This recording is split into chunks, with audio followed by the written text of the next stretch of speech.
राजू बहुत ही गरीब लड़का था।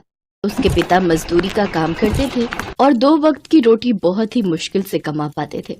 राजू को पढ़ने का बहुत मन करता था, पर वो स्कूल नहीं जा पाता था।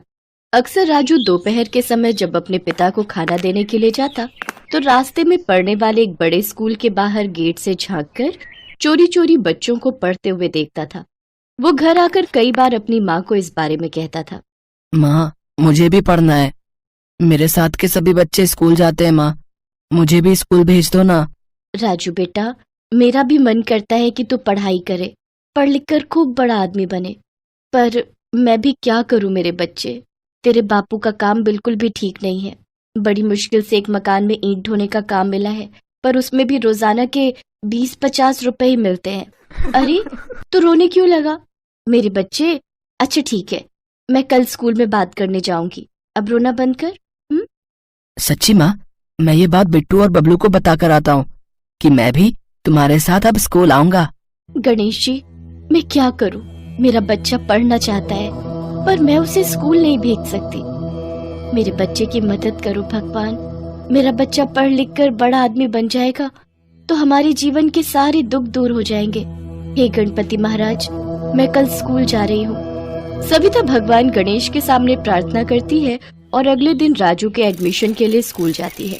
मुझे राजू के बारे में कई बार स्कूल के टीचर्स ने बताया है कि वो स्कूल के गेट से बच्चों को आते जाते देखता है। राजू की ये लगन देखकर मैं बहुत खुश हूँ, इसलिए राजू इस स्कूल में जरूर पढ़ेगा। इसके लिए आपको कोई खर्च करने की जरूरत नहीं है। हमारे स्कूल में राजू को मुफ्त पढ़ाई दी जाएगी। कल से राजू को स्कूल भेज देना। प्रिंसिपल साहब, आपने ये बात करके मेरी चिंता दूर कर दी। मेरा बच्चा बहुत खुश होगा, वो पढ़ेगा लिखेगा, खूब बड़ा आदमी बनेगा। आपका बहुत बहुत धन्यवाद। सविता खुशी खुशी घर आती है और राजू को ये बात बताती। सविता, ये सब तेरी भगवान गणेश की पूजा का ही फल है।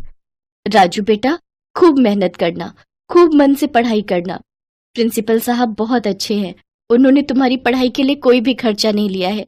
गणेश भगवान, मैं जानती हूँ ये सब आपके ही आशीर्वाद का फल है। आपने मेरी प्रार्थना सुन ली।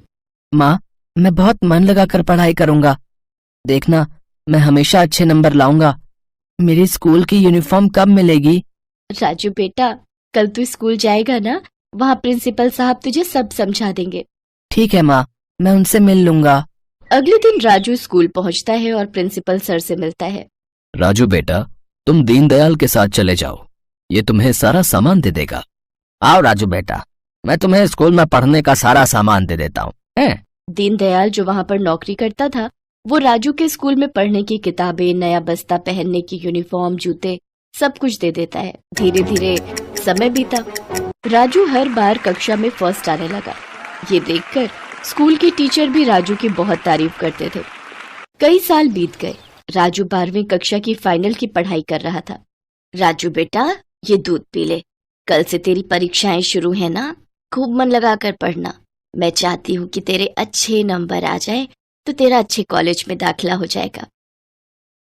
और ये मैंने अपने हाथों से थोड़े मोदक बनाए हैं। गणेश चतुर्थी उत्सव शुरू है ना, इसलिए मोदक का भोग लगाए हैं। ये अपने प्रिंसिपल सर को दे देना। वैसे ये सच है, दुनिया में बहुत कम लोग होते हैं राजू बेटा, जो प्रिंसिपल सर की तरह होते हैं। हम गरीबों पर उन्होंने बहुत एहसान किया है। आज उन्हीं की वजह से तुम पढ़ लिख पाए हो बेटा। ठीक है माँ, मैं उन्हें जाते ही मोदक का प्रसाद दे देता हूँ। राजू स्कूल जाता है और प्रिंसिपल सर के कमरे में जाता है।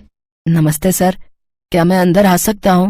हाँ बेटा, आ जाओ, बोलो क्या काम है। यहाँ पर प्रिंसिपल सर बैठते हैं ना, वो कहाँ गए हैं? बेटा, मैं ही तो यहाँ का प्रिंसिपल हूँ, क्या तुम मुझसे कभी नहीं मिले? नहीं सर, प्रिंसिपल सर तो कोई और है ना, मतलब मैं जिनसे मिलता हूँ। तभी वहाँ चपरासी दीनदयाल आ जाता है।